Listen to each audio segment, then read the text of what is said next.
के लगभग 11 बजे थे। बारिश तेज हो चुकी थी, सड़कें खाली थीं और बिजली बीच बीच में चमक कर आसमान को चीर देती थी। अरविंद, जो मुंबई से शिमला जा रहा था, मजबूरन बीच रास्ते में रुक गया, क्योंकि रास्ता भूस्खलन की वजह से बंद हो गया था। सामने बस एक पुराना सा होटल था, होटल रॉयल हिल। दीवारों पर काई जमी थी, नेम बोर्ड झिलमिला रहा था और गेट पर जंग लगे हुए लोहे के अक्षरों में लिखा था, कमरा नंबर 309 बंद है, कृपया न जाएं। अरविंद हंस पड़ा। भला आजकल कौन ऐसे पुराने डरावने बोर्ड से डरता है। रिसेप्शन पर एक बूढ़ा आदमी बैठा था, झुकी हुई पीठ, झुर्रियों से भरा चेहरा और आवाज इतनी धीमी कि जैसे किसी पुराने टेप रिकॉर्डर की। उसने कहा, साहब, कमरे कम हैं, मगर 309 मत लीजिएगा। अरविंद ने हल्की मुस्कान दी। बस वही दे दो। बूढ़ा कुछ कहना चाहता था, पर अरविंद ने पैसे थमाकर चाबी ले ली। कमरा पुराना था, पर्दे फटे हुए, दीवारों पर नमी और फर्श पर धूल जमी हुई थी, जैसे कोई सालों से वहां आया ही ना हो। अरविंद ने अपना बैग रखकर लैपटॉप खोला, पर वाईफाई सिग्नल नहीं आ रहे थे। खिड़की से बाहर झांका तो बस काली रात और बारिश की मोटी बूंदें दिखी। तभी पीछे से धीमी सरसराहट हुई। वह पलटा, कोई नहीं था, सिर्फ एक पुरानी झूलती हुई कुर्सी अपने आप हिल रही थी। अरविंद ने सोचा, हवा होगी, लेकिन खिड़की तो बंद थी।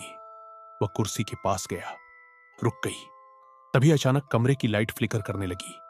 टेबल पर रखी घड़ी 3:09 दिखा रही थी। एकदम से कमरे की लाइट बंद हो गई।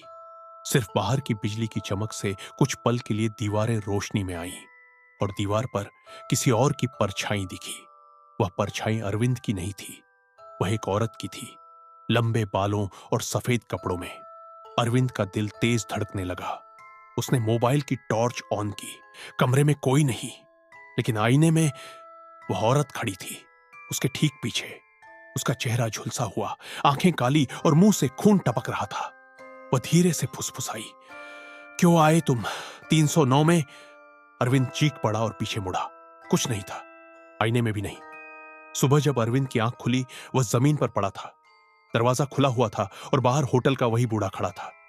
उसने धीमी आवाज में कहा, साहब, रात जिंदा बचे, ये पहली बार हुआ है। अरविंद कांपते हुए बोला, वो औरत कौन थी? बूढ़ा बोला, 3 साल पहले इस कमरे में एक नवविवाहित जोड़ा ठहरा था। पति ने गुस्से में पत्नी की गला दबाकर हत्या कर दी। तभी से रात के 3:09 पर वो आत्मा लौट आती है, अपने अधूरे सवालों के जवाब मांगने। अरविंद पीछे देखा। दीवार पर अब साफ लिखा था, वेलकम बैक।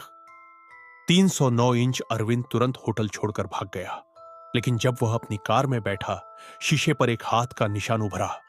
भीतर से लिखा था, फिर मिलेंगे, अगले अतिथि के साथ।